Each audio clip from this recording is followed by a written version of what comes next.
Look down at your phone screen for a second. It's May 2020. You're sitting on your couch, scrolling through social media amid headlines of pandemics, lockdowns, and collective panic, when a sensationalist title flashes across your feed. Cuban Navy intercepts uncrewed ghost ship in the Caribbean Sea. The attached images are hypnotic.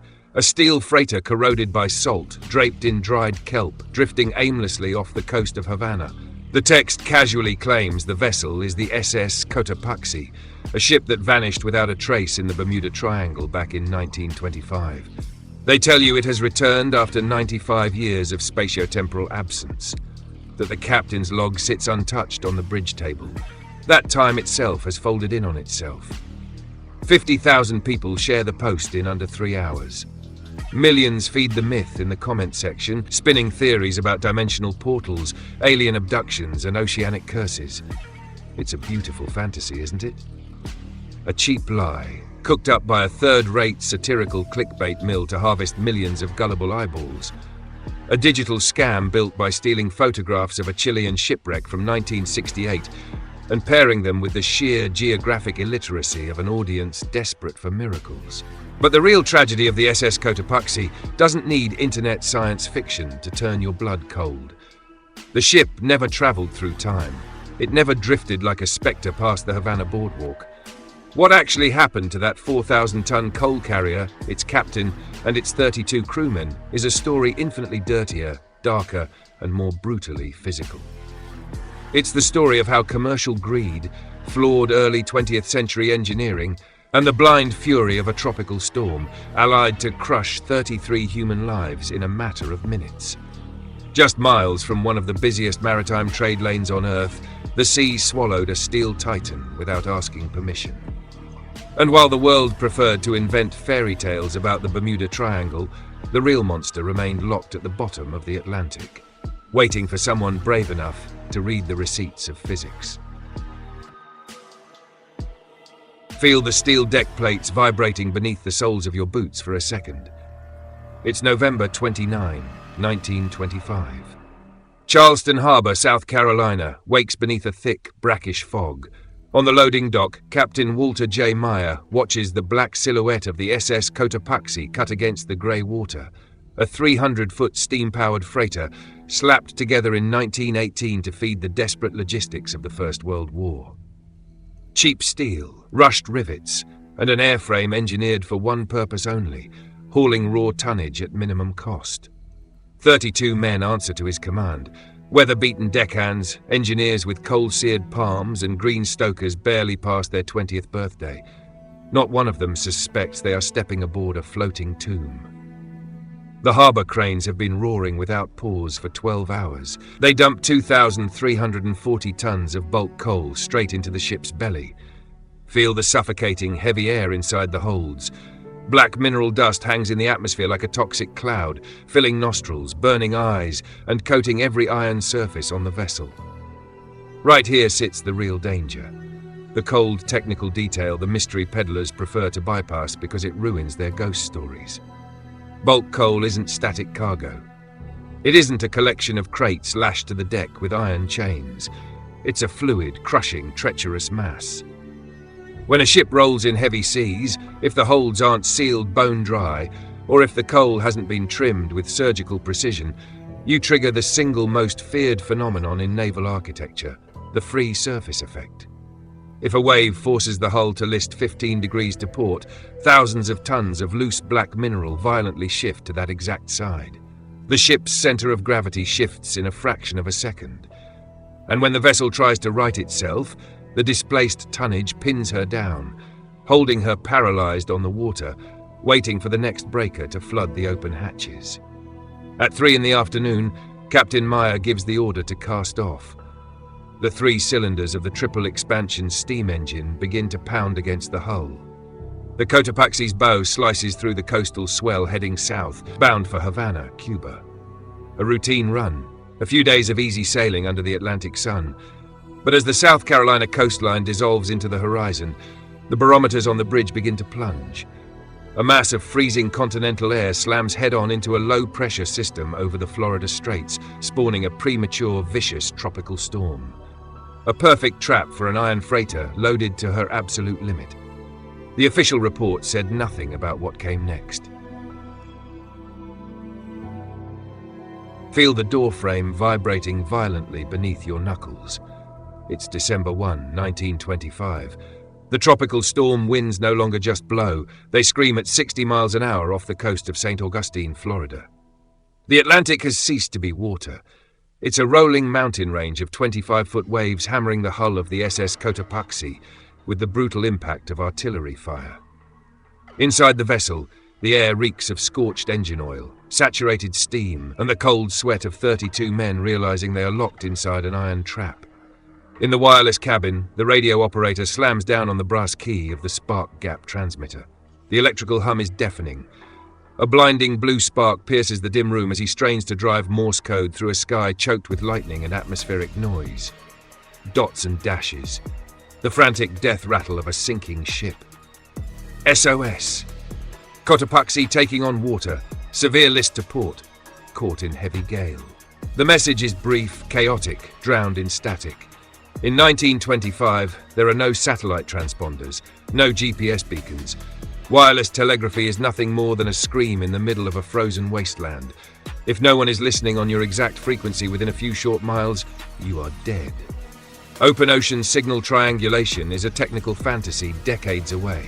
While the operator fights the dials, his fingers bleeding from the brutal rolls of the ship, the disaster below deck has already turned fatal. The hatch covers on the forward hold have buckled under the violent torsion of the cheap iron hull. Atlantic saltwater pours in by the ton into hold number 1, sloshing into the 2,300 tons of coal. The fluid mass of mineral slides permanently to port. The ship no longer rights itself. She rides heavily on her side, presenting her exposed belly to the direct pounding of the sea. Down in the boiler room, stokers fight with freezing seawater sloshing past their knees. They shovel coal frantically into the furnaces as the vessel heels over a 10,000-foot abyss. Cold ocean water hits red-hot iron, instantly filling the compartment with scalding white steam that sears the lungs of the crewmen before they can even reach the ladders. The ocean didn't take hours to destroy the Cotopaxi. It took minutes. Unsettling, isn't it? Realizing the true horror wasn't a mystical fog swallowing a vessel, but the absolute silence of primitive technology while 32 men drowned in the dark. Do you think the loss of the Cotopaxi was a tragic, unavoidable technical failure of its era, or the direct result of a ruthless shipping line sending a doomed crew out on a defective vessel to collect an insurance payout? Drop your perspective in the comments. I read every single one. At the coastal station in Jacksonville, the spark gap signal cuts out instantly. No farewell message, no precise coordinates, only the empty hiss of static on the receiver and the roar of the storm against the window pane. Take a 95-year leap forward in time for a moment. Step out of the freezing night of 1925. Wipe the salt spray, the spark gap radio static, and the stench of wet coal off your face. You are in the year 2020. The era of satellite technology, high-resolution thermal mapping, and humanity's obsessive need to package ancient tragedy into cheap content for touchscreen devices. Look at the marine archaeologists from the National Oceanic and Atmospheric Administration. Led by marine biologist Michael Barnett, they aren't hunting for a dimensional portal in the Bermuda Triangle.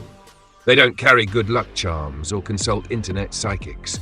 They carry original naval engineering blueprints for the SS Cotopaxi, declassified insurance logs from Lloyd's of London, and state-of-the-art side-scan sonar. They are doing what popular culture refused to do for nearly a century, cross-referencing cold physical data with forgotten shipping line archives. And that is precisely where the fantasy of the Cuban ghost ship collapses under the sheer weight of its own absurdity. Just 35 miles off the coast of St. Augustine, Florida, resting in a laughable 90 feet of clear, warm water, divers descend down a steel guideline. For decades, local commercial fishermen knew that exact coordinates as the Bear Wreck. An anonymous dive site, a pile of twisted scrap iron on the seabed where Goliath groupers and reef sharks found shelter among marine vegetation. Nobody had ever bothered to measure the hull. Nobody had ever inspected the holds. When the research team clears the coral away from the iron frame and rolls out submersible measuring tapes, the numbers match with terrifying precision. Hull length, 300 feet. Beam width, 44 feet. The exact dimensions of the triple expansion steam boilers. And most revealing of all, the signature structural layout of the bulk mineral cargo hatches. It wasn't an alien vessel. It wasn't a spatio-temporal anomaly drifting off Havana. It was the SS Cotopaxi. It had spent 95 years resting exactly where the storm of December 1st, 1925 sent it, on the ocean floor off Florida, a short distance from beaches where millions of tourists sunbathed, completely unaware that a few feet beneath their swimsuits lay the grave of 32 sailors. The ship was never lost in an unknown dimension. It was right there beneath the surface the entire time, waiting for human arrogance to stop spinning fairy tales and accept the physical evidence. Look back at that sun-drenched Florida beach one last time. 90 feet beneath the surface, sunlight filters softly through the shattered seams of the SS Cotopaxi's rusted hull.